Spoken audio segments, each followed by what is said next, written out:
वैराग्य का परीक्षण किया जा रहा है। 3 सवाल करने से, उनका उचित समाधान होने से वो समझ गए थे कि अब ये पक्का वैरागी तो है, अब ये संसार में मुड़ने वाला नहीं है, अब ये संसार के दलदल में फंसने वाला नहीं है। लेकिन फिर भी नमी को बहकाने का प्रयास करते हैं, उलझाने का प्रयास करते हैं कि किसी न किसी तरीके से इनको उलझाओ और जाल में फंसा लो और फिर संसार में धकेल दो। अब देखिए, सबसे कमजोर नस होती है व्यक्ति की अपना परिवार, अपने बाल बच्चे। आप जितने भी ये पाप का सेवन कर करके धन कमाते हो, किसके लिए करते हो? बच्चों के लिए। बंगला बनाना है, बच्चे आराम से रहेंगे। जितने बेटे हैं उतने बंगले बनाना है ताकि ये बाद में लड़ाई झगड़े नहीं हो, है ना। ये सारी बातें जो हैं आप सोचकर अपना काम करते हो। अब यहाँ पर वही चीज जो है वो इस कमजोर रग पर हाथ रख के उस नमे राजऋषि को वैराग्य से डिगाने का प्रयास करना चाहते हैं, संसार में मोह जाल में फंसाना चाहते हैं। अब उनको क्या कह रहे हैं? हालांकि वो इंद्र के रूप में है ब्राह्मण, और समझ गया है, पक्का समझ गया है कि अभी ये घर रुकने वाले नहीं है, बैक टू पवेलियन होने वाले नहीं है। अब ये अच्छी पारी खेलेंगे और अपनी आत्मा को भव भ्रमण से मुक्त कराने में सफल होने वाले हैं। इस बात का पूरी तरह से उनको विश्वास है।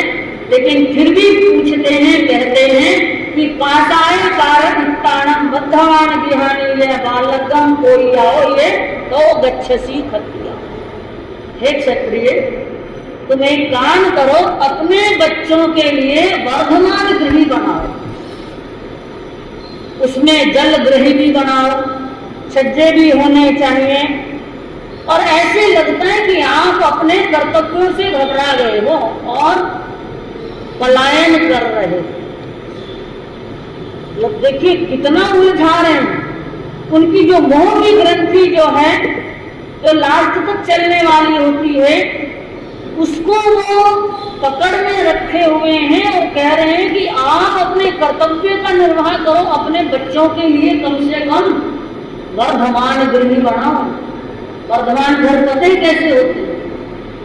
आजकल आप वास्तु शास्त्र के चक्कर में फंसे हुए कितने कितने अल्टरेशन करते हो। और पुराने जमाने में जो घर बनाए जाते थे उसकी कोई प्लानिंग नहीं होती। ज्वाइंट फैमिली हुआ करती थी, एक बेटा बनाया उसका कमरा बना दिया, दूसरा बेटा बनाया उसका बना दिया, इधर बनाया उधर बनाया, चारों तरफ ऐसे बना दिए जाते। कोई नक्शा पास कराना नहीं, कुछ नहीं, ऐसी व्यवस्था नहीं। कॉमन व्यवस्थाएं हुआ करती थी, सारी सुविधाएं। लेकिन आजकल जो है फिर वही दौर जिसके लिए वो इंद्र उनको नमी राजऋषि को कह रहे हैं कि वर्धमान गृह बनाओ। घर के जो दरवाजे हैं वो दक्षिण मुखी नहीं होने चाहिए, दक्षिण में घर का दरवाजा नहीं होना चाहिए। जहां पर आपको रहना है, निवास करना है, उस घर का मुख्य द्वार या पूर्व में या उत्तर में होना चाहिए, यानी कि फेसिंग ईस्ट एंड नॉर्थ। ये दोनों घर रहने वालों के लिए वृद्धि कारक होते हैं, उत्तम होते हैं। और इसी तरह उन्होंने सारे रूल्स रेगुलेशन बताए कि जलगृह भी बनाओ। आपकी भाषा में कह दूं कि स्विमिंग पूल भी होना चाहिए। अगर इतना बड़ा व्यवस्था नहीं है तो आजकल वो दूसरे स्विमिंग पूल जैसे आ गए, हवा फिलअप करो और स्विमिंग पूल बना दो। आपने आनंद लिया, उसके बाद हवा निकाली, समेट के रख दिया, है ना। ये सारी बातें जो है, स्विमिंग पूल भी सही जगह पे होना और उसके अंदर छज्जे भी होना, उसका पूरी तरह से वो व्यवस्थित होना, ऐसे घर अपने बच्चों के लिए बनाओ। और आजकल कैसे कैसे घर बनाते हैं ये आप जानते हैं। बड़े बड़े नगरों में जाकर देखो, लॉक है तो सेंसर वाले, सिर्फ आपके परिवार के सदस्य खोल सकते हैं, बाकी कोई नहीं खोल सकता, कोई एंट्री नहीं है उसकी। मेहमान भी आए तो पहले समाचार होता है कि हम इतने बजे पहुंच रहे हैं, अगर 10-5 मिनट पहले पहुंच जाए तो बाहर गेट पे खड़े रहना पड़ता, कॉल बेल बजाओ, फिर अंदर से आएंगे उठ के, क्योंकि बहुत बड़े बड़े लोग हैं। अंदर से उठकर आने में भी घर के परिवार के सदस्य 4, लेकिन रूम्स कितने, कम से कम 12 कमरे हो।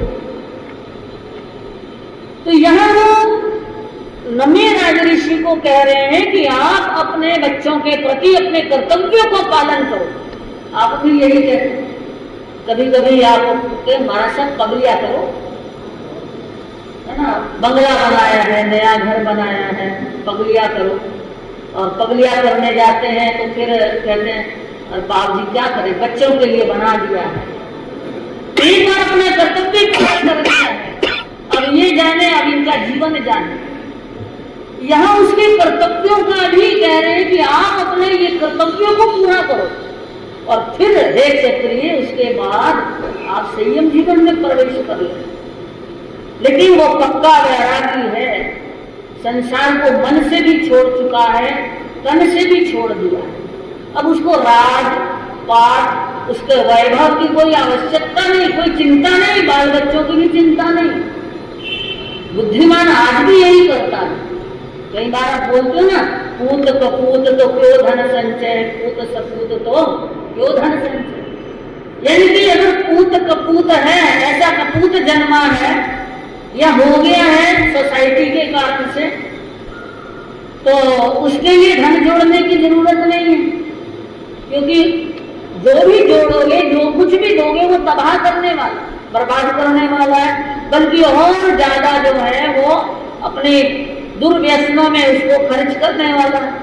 और अगर सपूत है तो उसकी भी चिंता करने की कोई जरूरत नहीं है, वो भी अपने आप कर लेगा, इतना योग्य होगा वो अपने आप जमा कर लेगा, बल्कि आपका नाम रोशन करने वाला हो जाता। अब नमे राजऋषि जवाब दे रहे हैं कि मैं वहां घर बना रहा हूं जहां मुझे हमेशा रहना, जहां मुझे हमेशा रहना, यानी कि आत्मा का सही ठिकाना, मोक्ष, साल्वेशन, सिद्धशिला, मुझे वहां जाना है, मुझे वहां ठिकाना बनाना है, वहां मैं हमेशा के लिए रहने वाला हूं, इसलिए मैं वहां घर बनाऊंगा। यानी कि आत्मा को उसके घर तक पहुंचाने का मैं पराक्रम करने का प्रयास करूंगा। वो मोक्ष की जगह है। और जो त्यागी हो गया है, भिक्षु जीवन जीने के लिए तत्पर हो गया है, अब उसको महल बनाने की कोई आवश्यकता नहीं। इस संसार में घर बनाने की, गली गली में बंगले बनाने की कोई जरूरत नहीं है। अब मेरे मन में ये नहीं रहती कि मेरा क्या, मैं इन सब बातों से ऊपर उठ चुका हूं कि मेरे बच्चों के लिए मैं वर्धमान गृह बनाऊं, मेरे बच्चों के लिए मैं अपने राज्य की सुरक्षा करूं। ये मेरे पास कुछ नहीं है, क्योंकि जो ये मेरे और तेरे का भाव है वो छोटी सोच वालों के भीतर होगा। एक श्लोक आपने सुना होगा, अयम निजय परो वेति गणना लघु चेतसाम उदार चरिता नाम तु वसुधैव कुटुंबकम। बहुत सुंदर बात है कि यह मेरा है।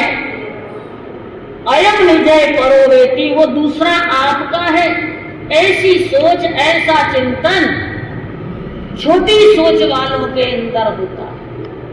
और जो उदार चरित्र वाले होते हैं, उदार चरिता नाम तो वसुधैव कुटुंबकम, जो उदार हृदय वाले होते हैं उनके लिए सारी धरती पर रहने वाले जीव अपने परिवार के समान होते हैं। अब नमे राजऋषि कह रहे हैं कि ये मेरे तेरे के भाव से मैं ऊपर उठ चुका हूं, अब मुझे इस बात की कोई जरूरत नहीं है कि मैं महल बनाऊं या नहीं बनाऊं। अब मुझे अपना जहां ठिकाना मैंने सोचा है, अपने आत्मा का ठिकाना जहां मैंने सोचा है, विचारा है, मैं वहां पर इसका घर बनाने के लिए पुरुषार्थरत हूं, प्रयास करने वाला हूं। देखिए, ये दो तरीके से इंसान को जीना चाहिए। पहला तरीका जो नमिराज ऋषि कह रहे हैं कि जहां मोक्ष की मंजिल तक अपनी आत्मा को पहुंचाना है, उस डायरेक्शन में हमारा पराक्रम हो जाए, पुरुषार्थ हो जाए। और सेकेंडली, अगर आप इस दुनिया में भी जीते हो तो दुनिया में आप लोगों के दिलों में अपनी जगह बनाने का प्रयास करें। दिलों में निवास, यानी कि वो कैसे हो सकता है? अब कोई पापी है, दुराचारी है, चोर है, लुटेरा है, दुर्व्यसनी है, वो लोगों के दिलों को अच्छा नहीं लगता है, लोग उसकी छाया से भागने का प्रयास करते हैं। और जो सदाचारी है, शील धर्म को पालन करने वाला है, वो लूटपाट नहीं करता है, बात बात पे वो हाथापाई पर, मारामारी पर नहीं उतरता है, ऐसा व्यक्ति सभी घरों में उसका स्वागत होता है, वेलकम होता है कि आ जाओ, बैठो। लेकिन जो दुष्चरित्र वाला है, उस व्यक्ति को कोई घर के अंदर तो क्या, घर के दरवाजे पे भी खड़ा होना नहीं देखना चाहता। तो दोनों ही तरीके बढ़िया है। संसार में रहो तो लोगों के दिलों में राज करो, यानी कि अच्छी आदतें आपकी होनी चाहिए, आपका कैरेक्टर अच्छा होना चाहिए, आपका नजरिया अच्छा होना चाहिए, आपकी सोच अच्छी होनी चाहिए। और ये सब मिलता है सत्संगति से। लोगों के दिलों में राज करना आपको आना चाहिए। ये संसार में जीने का तरीका है। और संसार से ऊपर उठकर अगर जीना चाहते हैं तो अपना मोक्ष मार्ग की ओर अपने कदम बढ़ा लेने चाहिए। बात समझ में आ रही है? उस इंद्र के जो छद्म वेश में, ब्राह्मण के वेश में वहां पर आया हुआ है, यह भी समझने की बात थी कि वो ब्राह्मण के वेश में ही क्यों आए। वो कोई और वेश भी धारण कर सकता था अपनी वैक्रिय लब्धि से, लेकिन वो जानता था कि ये जो ये नमिराज ऋषि है, ये ब्राह्मणों का, ज्ञानियों का, पंडितों का आदर करने वाला, इसलिए ये मेरे सवालों का जवाब जब मैं इनके सामने जाऊंगा तो बड़े आदर भाव से ये मेरे सवालों का जवाब देंगे। इसलिए ब्राह्मण का वेश उन्होंने बनाया, अपने वैक्रिय लब्धि से बनाया और उनको उलझाने का प्रयास कर रहे हैं। हालांकि मन में वो पूरी तरह से सुनिश्चित हो गया है कि ये अब प्रव्रज्या अंगीकार करने वाले हैं, अभी इनका रास्ता रोकने का कोई मतलब नहीं है। लेकिन फिर भी कुछ अड़ियल होते हैं। नमिराज ऋषि भी दृढ़ संकल्प है और वो इंद्र भी, यानी कि ब्राह्मण देव भी अपना काम कर रहे हैं। बड़ी होशियारी से उनको उलझाने का प्रयास कर रहे हैं। फिर पूछते हैं, फिर उनके सामने एक और बात रख दी कि देखो, आपकी नगरी में कितने उपद्रव हो रहे हैं, कितनी घटनाएं हो रही हैं, चोर, लुटेरे, दुष्ट लोग नगरी को लूट रहे हैं, कितनी लूटपाट मच रही है। देखो, आपके प्रजा की जान माल की सुरक्षा नहीं है, तो आप एक काम करो, अपनी नगरी की सुरक्षा करो, प्रजा को निर्भय करके जाना, प्रजा को कोई डर नहीं रहना चाहिए। अभी तक ये सब काम अधूरा है, इसको पूरा करो, फिर दीक्षा ले लेना। इतनी खामखा की सलाह दे देते हैं आप, बिना बात कोई लेना देना नहीं है। लेकिन फिर भी वो नमिराज ऋषि के वैराग्य का परीक्षण इंद्र स्वयं कर रहे हैं कि एक राजा होते हुए भी उन्होंने संयम जीवन में प्रवेश करना स्वीकार किया है और सलाह दे रहे हैं कि ये काम करो। चोर लुटेरों से नगर की रक्षा करना है, प्रजा को निर्भय करना है। प्रजा में जो इतने अपराधी घूम रहे हैं, इनका भी कुछ विचार करो। अब नमी राजऋषि ने बड़े आराम से, बड़े सहज भाव से उत्तर दिया कि मैं इतना ज्ञानी नहीं। देखो, अपने हकीकत बताना, अपना जो कमी है, अपनी कमजोरी है, उसका बखान करना, ये भी बहुत बड़ी महानता का काम होता है। वरना लोग अपनी कमजोरियों को छिपाते हैं, अपने पाप को छिपाते हैं और दूसरों के उजागर करने में बड़े माहिर होते हैं। लेकिन यहाँ वो नमी राजऋषि जो हैं, जो अभिनिष्क्रमण की तैयारी में हैं, वो कह रहे हैं कि मैं इतना ज्ञानी नहीं हूं कि अपराधी और निरपराधी के बीच में फर्क पता कर सकूं।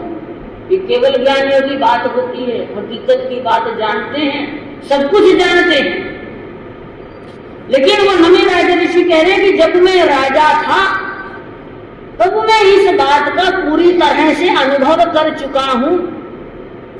जानता हूं कि कई बार निर्दोष जो है वो सजा को पाता है, और जो पापी होता है, अपराधी होता है, वो छूट जाता है। क्योंकि हमारे भारत की वर्तमान की न्याय प्रणाली भी ऐसी ही है। होशियार वकील हो, पैरवी अच्छी कर सके, सबूत फर्जी भी जुटा सके। कोई वकील तो नहीं बैठे हैं, है ना? बैठे हो तो माफ कर देना। वो सब कुछ कर सके, सारे हथकंडे, साम दान दंड भेदी, चारों नीतियां जो पाल सकता है, वो पाप करके भी बिल्कुल सेफ निकल जाता है, बाइज्जत बरी हो जाता है। और जिसके पास पैसा नहीं है, न्याय को खरीदने का पैसा नहीं है, लड़ाई लड़ने की ताकत नहीं है, वो निरपराधी होते हुए भी कई बार फंस जाता है, मुफ्त में मारा जाता है, सजा पा सकता है।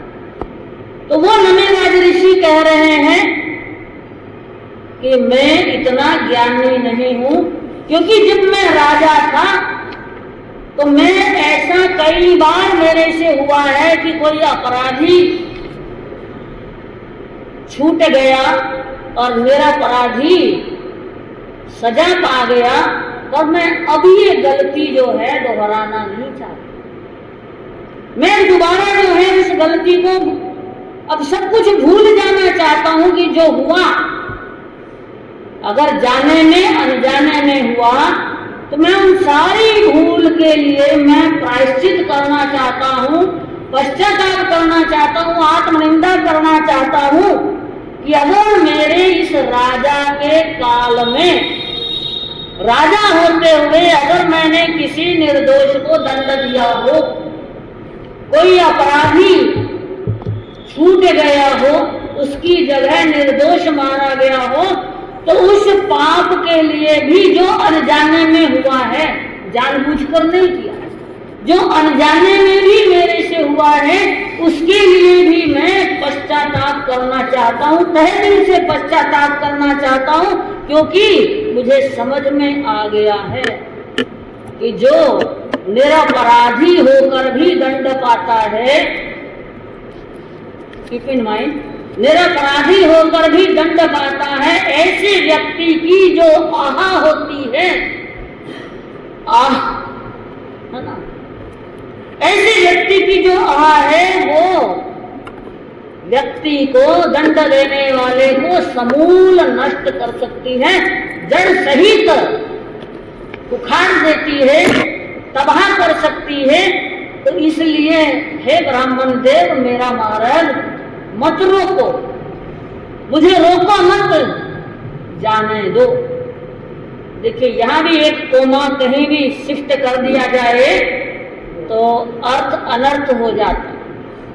रोको, यहां कोमा लगाया तो मत जाने दो, ठीक है, और रोको मत, जाने दो। मत के बाद कोमा लगाया तो मीनिंग बदल गया कि रोको मत, मुझे रोकना मत, और मैं जा रहा हूं, जाने दो। ब्राह्मण हठी है, राजा ज्ञानी है। ब्राह्मण हट पे तुला हुआ है। कहते हैं कि हट फेमस है, योगी का हट, ब्राह्मण का हट, बाल हट, और देखो इधर से जोर से आवाज आ रही है ना, आप बहुत बोलती हो इसलिए जोर से बोले साथ में। स्त्रिया हट, स्त्री का हट भी फेमस है कि स्त्री कोई बात तानती नहीं, अगर तान ले तो मानती नहीं है। तो ये हट बड़े फेमस हैं। उधर वो ब्राह्मण हठी है और राजा ज्ञानी है। दोनों के बीच में वो रास्ता रोकना चाहता है और ये अपना रास्ता साफ करना चाहते हैं। अभी निष्क्रमण के लिए कदम बढ़ चुके हैं, अब वो कदम पीछे आने वाले नहीं है। फिर भी वो फिर एक बात कह रहे कि हे राजन, आप तो जा रहे हो। पक्का हो गया उसके मन में, ब्राह्मण के मन में कन्फर्म है कि आप तो जा रहे हो, लेकिन कई काम बाकी हैं, कई काम बाकी हैं। आप एक काम करो कि ऐसे जो छोटे छोटे राज्य हैं, राजा हैं, जिन्होंने अभी तक आपकी अधीनता स्वीकार नहीं की, अब राज्य के विस्तार का लालच आ रहा है ना। राजाओं के मन में ये सबसे बड़ी बात होती है कि मैं एक छत्र राजा बनूं। ये देखो कि जो छोटे छोटे राजा हैं, जिन्होंने अभी तक आपको नमन नहीं किया, आपके साथ संधि नहीं की, आपके साथ अपने राज्य का विलय नहीं किया है, तो आप एक काम करो, अभी पहले उन पर आक्रमण करके उनको विजयी कर लो, या संधि कर जाए, दूत भेजकर ये भी काम कर जाओ, और उसके बाद हे क्षत्रिय तब आप निकल जाना। देखिए यहाँ फिर राज्य के विस्तार का एक और प्रलोभन, एक और उनके पांव में जंजीर डालने का प्रयास कर रहे हैं। जो अभी निष्क्रमण के लिए, संयम जीवन में प्रवेश करने के लिए तत्पर हो चुके हैं और पूर्णतः वैराग्य भाव से, उत्कृष्ट वैराग्य, ज्ञान गर्भित वैराग्य भाव से ओतप्रोत होकर वो आगे बढ़ रहे हैं। लेकिन यहाँ फिर जो सवाल किया गया उसका जवाब दिया है, बड़े ज्ञान के बल पर जवाब दिया कि हे ब्राह्मण देव, जो संग्राम में 10,000 सुभटों को जीत लेता है, कितने 10,000 स्वयं सहस्राण, यानी कि संग्राम में 10,000 सुभटों को जीतता है, उसको हम कहते हैं ये बलवान है, पावरफुल कहते हैं, है ना। पावरफुल है ये, इसने इतने सुभटों को मार दिया, इतने सुभटों को जीत लिया। लेकिन हे ब्राह्मण देव, जरा याद करो और समझ के चलो, उससे अधिक बलवान वो होता है जिसने अपने मन को जीत लिया है। आपने पहले सुना था, एगम जानई तो सबम जानई। जो एक को जानता है वो सबको जान लेता है। एक जिया जिया पंच, पंच जिया जिया 10। सुना था, जो एक को जीत लेता है वो 5 को जीतता है, और 5 को जीतने वाला 10 को जीत लेता है, और जो 10 को जीत लेता है फिर उसका संसार में रमण नहीं होता है, संसार में फंसना नहीं होता है। यानी कि एक मन को जीतना 10,000 सुभटों को जीतने से भी ज्यादा ताकतवर इंसान कर सकता है। अपने मन पर काबू पाना ये बहुत बड़ी बात है। जिसने अपने मन को वश में कर लिया, इंद्रियों को वश में कर लिया, अपनी कषायों का शमन कर लिया, तो समझ लीजिए उसने सारे अपने बाहरी और भीतरी शत्रुओं पर विजय पा ली। बाहरी शत्रुओं पर विजय पाने के लिए उकसाया जा रहा है, लेकिन वो नमीराज ऋषि ने क्या कह दिया कि मैं इस बात को मानता हूं कि जो 10,000 सुभटों की बजाय अपने मन पर विजय पाता है वो ज्यादा बलवान होता है।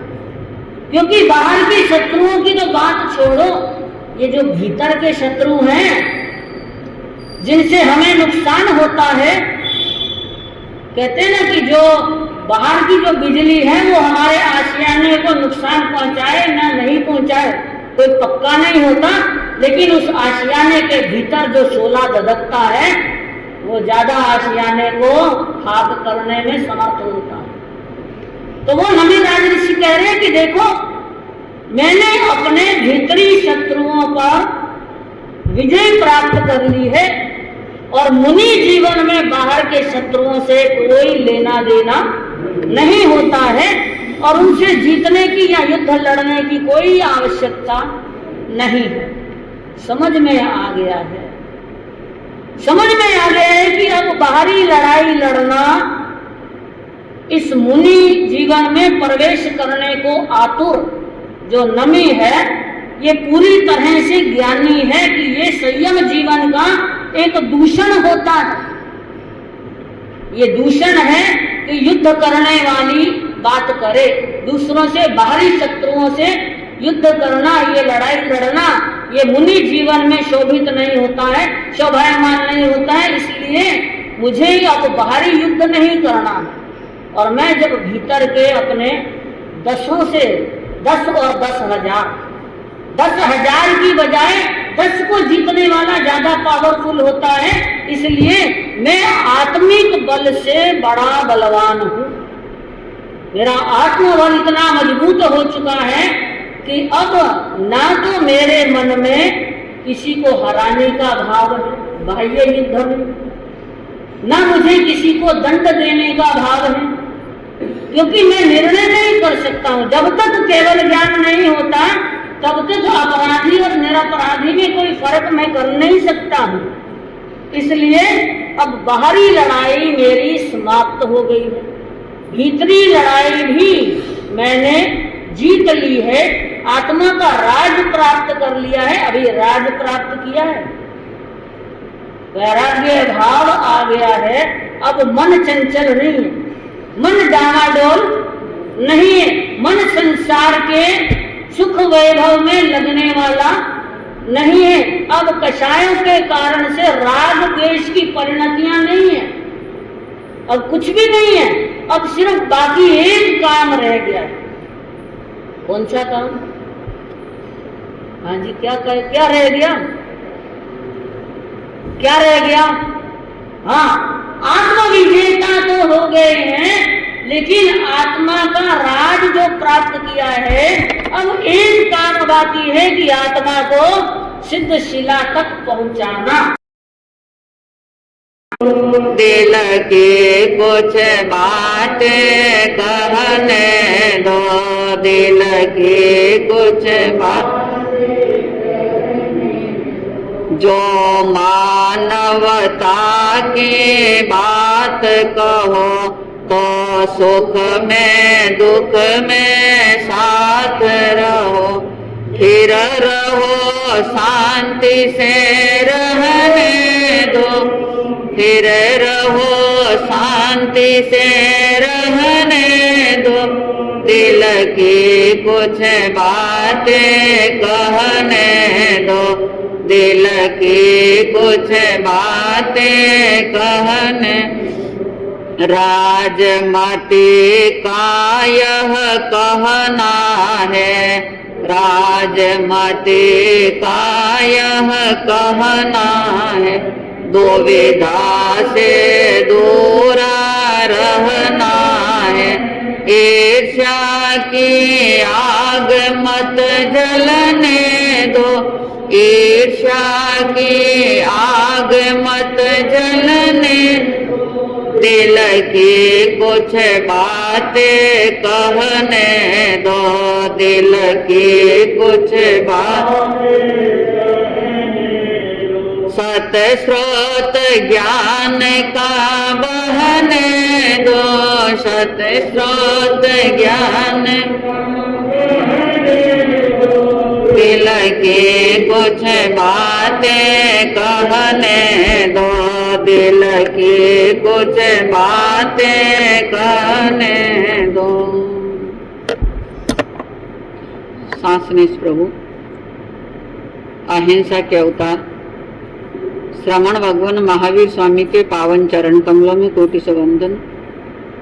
श्रवण कुल तिलक आचार्य सम्राट पूज्य श्री रघुनाथ जी महाराज साहब एवं मेरी अनंत अनंत आस्था के केंद्र परम पूज्य गुरुदेव गुरुनिधि जी महाराज साहब व परम पूज्य गुरु माता माँ श्रमणी माता जी पुष्पवती जी महाराज साहब के पावन चरण कमलों में कोटि से वंदन नमन। धर्म प्रेमी बंधुओं, शीलवती माताएं, दिल में झरना बहना है तो ज्ञान का। ज्ञान के बिना इंसान अपने जीवन को कभी भी समझ नहीं पाता है कि मेरा जीवन क्या है, मुझे कैसे बोलना है, कैसे बैठना है, कैसे उठना है, किस प्रकार से खाना है, किस प्रकार से पीना है, तमाम मानव मात्र के प्रति मेरी कैसी भावना रहनी चाहिए, ये सब बातें नहीं समझ सकते। भगवान ने कहा ये विवेक अवश्य रूप से आना चाहिए कि आपको कैसे बैठना चाहिए, कैसे बोलना चाहिए, खाना चाहिए, ये सब बातें। इंसान करुणा का कार्य करता है और करना चाहिए, पर आपका पड़ोसी भूखा सोता है और आप 5 मिठाई खाते हो, वो दाने दाने के लिए तरसता है और आपके पास में करोड़ों की पूंजी है। क्या उसकी तरफ आपने कभी देखा या नहीं देखा? गुप्त रूप से आपने उसका सहयोग किया या नहीं किया? कई समाज के ऐसे व्यक्ति होंगे कि जो किसी के सामने हाथ नहीं पसार सकते हैं, स्वाभिमान वाली बात होती है, तो उनके लिए आप कितने सहयोगी बने, उनके बाल बच्चों के लिए आप कितने सहयोगी बने, ये चिंतन इंसान को करना है। यह तो करुणा रहती है और रहनी चाहिए कि भाई बिना छाना पानी भी नहीं पीना चाहिए, बड़ी अच्छी बात है, यही होना चाहिए। और गरीबों की चमड़ी ताड़ने में भी पीछे नहीं रहते, कमाते हैं जब अन्याय अकृत करने में भी पीछे नहीं रहते, वस्तु में भेड़ संभेल कर लेते, अच्छी दिखाना और खराब दे देना, कपड़ा दे रहे हैं तो जरा सा मीटर इधर उधर कर देना और दे देना, ये तमाम बातें होती है। तो वो करुणा नहीं हो सकती है, गले लगाने की भावना नहीं हो सकती है, वसुधैव कुटुंबकम की भावना नहीं हो सकती है कि प्राणी मात्र मेरा है, मैं उनका हूं, ऐसा नहीं। सच्चा इंसान तो वही होता है, मानवता से युक्त जीवन जीता है, सुख में और दुख में सब में साथ देता है। आज तो परिवार में भी साथ देना बड़ा कठिन हो जाता है। सुख में है तो सभी आपके साथी है और दुख में है तो कह देंगे 7 पीढ़ी दूर है मेरे लिए, तो ये मेरे कोई नजदीक का व्यक्ति नहीं है। अगर ये भावनाएं नहीं निकलती है तो इंसान दुविधा में ही जीता है, वो अपने जीवन को कभी भी अच्छा नहीं बना सकता है। मानव का जीवन बड़ी मुश्किल से मिला है। सुन रहे थे आप, भर्तृहरि जब राजपाट छोड़ करके योगी बन गए, राज तक तो सुना हो गया, 98 भाई भी मारे गए भी बैताल के द्वारा, पर एक आशा की किरण बंधी कि सभा में ज्योतिषी पहुंचता है, आप किसी कोई भी बड़े काम में उलझे हुए हो मानो, और उस समय आपके सामने कोई व्यक्ति आकर के कहे कि ये काम आपका इस समय ऐसे सिद्ध हो जाएगा, तो आपको कितनी खुशी होती है। अरे भाई, तेरी जबान में गुड़ है, तेरे चरण पकड़ता हूं, ऐसा काम हो जाए मेरा। बस यही बात हुई कि विक्रम कुछ समय के बाद आपके यहाँ पर पहुंच जाएगा। मंत्री मुसद्दी जितनी भी जनता, सबके मन में खुशियां हुई कि विक्रम आएंगे तो ये सारी समस्याएं हल हो जाएगी, क्योंकि बुद्धिमान आता है तो सारी समस्याएं हल हो जाती है, और कोई बुद्धिहीन आ जाए तो कई समस्याएं बढ़ भी सकती है। बात सुनने के बाद में दशाहर एक हो सज्जन पलटत लगे नवार, गति नर टेकनी हो सज्जन रखणी है दुसवार। द्वादश वर्षानंतरे हो सज्जन विक्रम सेठ संगात। आया पुर उज्जैन में हो सज्जन से प्रातट रहे रात। चौपड़ पासा रमरया हो सज्जन रयणी अर्ध सुमार। हैकारी बोली तीसे हो सज्जन कुरलाती कई बार। साध सुने विक्रम तदा हो सज्जन समझो शिप्रमाय। मृतक कलेवर ताण हो सज्जन सो पे मुझलाय। दिन ओगा मालव ताण हो सज्जन निश्चय होवे नाथ। चित विबल विक्रम ताण हो सज्जन होय गयो सुन बात। सेठ कहे क्या हो गया हो कुंवर जी नहीं रामत में ध्यान। विक्रम कहे सच बात है हो सेठ जी चारणी शब्द पे कान। इसीलिए रामत तजी हो सेठ जी मैं आऊं कर काम। खंगलेयसी प्रागयो हो सज्जन सूरवीर गुण धाम। सवना क्यो सरिता तटे हो सज्जन कर सुचि सोत जैसेज। सोन्य राज क्यों मायरो हो सज्जन तपे भरत तेज। दिन ओगा मंत्रेश्वरो हो साजन पोचो आकर सेठ। श्री विक्रम कुंवर ताणो हो सज्जन कहीं बता दो केट। सुन तो विक्रम बोलियो हो सज्जन क्या विक्रम से काम। ढाल कही 11वीं हो सज्जन मुनि में श्री शुभ साज। दशा पलटते कोई समय नहीं लग सकता है। आज आप किस प्रकार से जी रहे हैं और कल किस प्रकार का कार्य हो जाए ये कुछ पता नहीं चल सकता। आज जो इंसान सुख में है कल वो दुख में हो जाए और आज जो दुख में है वो कल सुख में भी हो सकता है। ये कोई नहीं जानते थे कि बांग्लादेश में ऐसी स्थिति हो जाएगी। सुख से सोने वाले सुख से रहने वाले दशा पलटी और कितना विपरीत काम हो गया। चारों तरफ हिंसा ही हिंसा। हिंदुओं को जीना दुर्भर हो गया। ऐसे समय में आप सबको क्या करना चाहिए? वसुधैव कुटुंबकम की भावना रखते हुए उनके लिए ऐसी मंगल कामना करें, ऐसी शुभ दुआ निकालें, परमात्मा प्रभु का स्मरण करे कि उनको सद्बुद्धि आ जाए और ये विनाश की लीला जो हो रही है वो शांत हो जाए।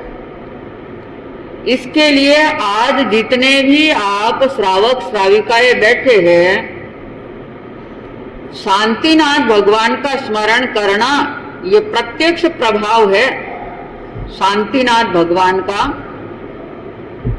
ओम श्री शांतिनाथाय नमः 11 माला कर देना और लास्ट में एक माला करना श्री शांति जिनेश्वर शांति करो, सभी जीवों को सुखी करो।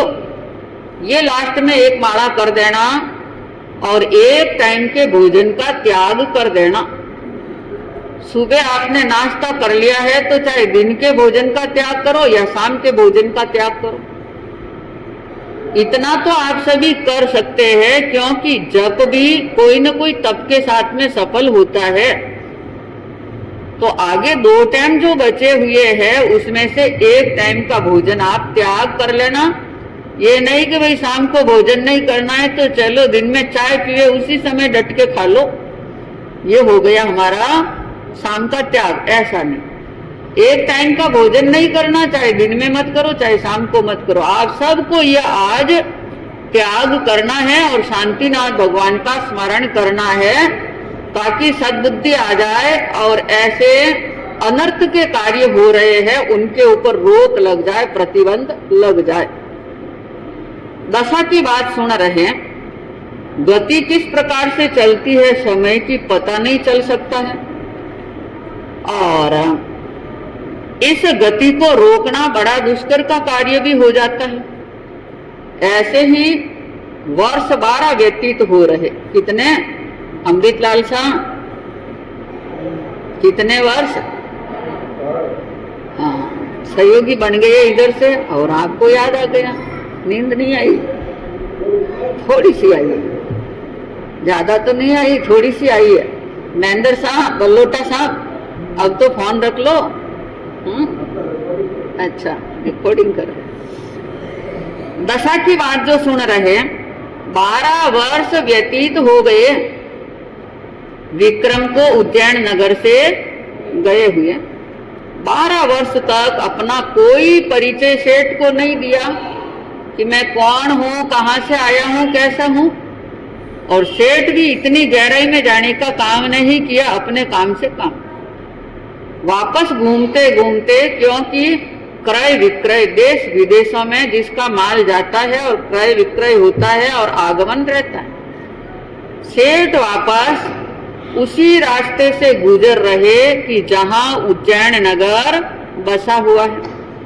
उज्जैन नगर के तट पर आ गए और उस शिप्रा नदी के तट पर रात्रि विश्रांति कर रहे हैं, क्योंकि चलते चलते थक जाते हैं, चाहे घुड़सवारी हो, चाहे रथ की सवारी हो, चाहे पैदल सवारी हो। जब भी थकते हैं, रात्रि आती है तो एक जगह रुकने का प्रयास रहता ही रहता है। अब एक जगह रुक रहे हैं शिप्रा के तट पर, और रात्रि जहां कहीं पर भी जंगल में कहीं ऐसे स्थान पर व्यतीत करते हैं तो इंसान जागरूक रहता है, नींद नहीं लेता है, कम लेता है कि कोई अनहोनी न हो जाए, इसलिए सावधान रहो, चौकन्ने रहो। उसके लिए कोई न कोई सामने ऐसा कार्य कर लेते कि जिससे नींद नहीं आती है। सेठ जी विक्रम के साथ में चौपड़ पासे खेल रहे हैं कि इसमें व्यस्त रहेंगे तो नींद नहीं आएगी, ध्यान इसमें ही रहेगा। चौपड़ पासे रम रहे हैं और अर्धरात्रि का समय हो रहा है। उस शिप्रा तट पर एक कुरलाते हुए, क्योंकि पशु पक्षियों की भी कई तरह की आवाज होती है, अनहोनी घटना होती है, उस समय अलग प्रकार की आवाज होती है, साधारण तौर पर अलग प्रकार की आवाज होती है, कोई सूचना के लिए कहते हैं तो अलग प्रकार की आवाज होती है, पर हर इंसान तो उस भाषा को समझ नहीं पाता है। अगले जमाने में 72 कलाओं का अध्ययन करवाया जाता था, उसमें पशु पक्षी की भाषा भी आती थी। विक्रम इतनी विद्याओं में निष्णात है कि वो पशु पक्षी की भाषा भी जानता था। फेंकारी बोल रही है, फेंकारी किसे कहते हैं? सियारनी को फेंकारी भी कहते हैं। सियार सियारनी जो होते हैं आपके इन पहाड़ी एरिया में तो बहुत है, तो वो सियारनी बोल रही है, कुरलाते हुए बोल रही है कि मेरी बात सुनो, इस शिप्रा में एक मृत कलेवर बह करके आ रहा है, अगर उस कलेवर को निकाल करके मेरे सामने ला करके जो रख देता है, मृत कलेवर मुझे सौंप दे, तो वो प्रातः काल होते ही निश्चित रूप से मालवा का नाथ बन सकता है। कितनी बड़ी बात बोली है कि मालवा का नाथ बन सकता है कोई हिम्मत करके ये मृत कलेवर मेरे को लाकर सौंप दे। ये विक्रम के कानों में आवाज गिरी और विक्रम एकदम चित्त में चमक गया कि ये सियारनी इस प्रकार से कैसे बोल रही है कि उज्जैन का नाथ जो बन जाए, मालवा का नाथ जो बन जाए। अब उस चौपड़ पासे में उसका मन नहीं है, चित्त और जगह जो लग गया है। सेठ कह रहे कि विक्रम, क्या आपका मन इसमें नहीं है, खेलने में मन नहीं है? तो उसने कहा, हाँ सेठ जी, आप बिल्कुल ठीक कह रहे हो, क्योंकि इस समय मेरा मन रामत में नहीं है, खेलने में नहीं है मेरा मन। अभी मैं इस खेल को नहीं खेल सकता हूं। सियारनी के कानों में मेरे शब्द जो पड़े हैं, बस मेरा मन उसी तरफ है, इसलिए मैं इसको छोड़ता हूं और कुछ समय के बाद में मैं वापस यहाँ पर आता हूं। सेठ जी ने कहा, ठीक है। बुद्धिमान व्यक्ति होता है वो ज्यादा खोद खोद के नहीं पूछता है कि क्यों, क्या, कैसे, क्योंकि वो समझते थे कि यह बड़ा बुद्धिमान है। रज्जक बनकर के सेठ के पास में जो रह रहा था, ठीक उस खेल को छोड़ करके शिप्रा के तट पर जाते हैं। हाथ में खंग ली हुई, तलवार ली हुई है, सूरवीरता की निशानी है उनकी। और उसी शिप्रा पर तट में, शिप्रा तट पर जाकर के नदी में उतरते हैं। बहता हुआ कलेवर आ रहा है मनुष्य का, उसको बाहर निकाल देते और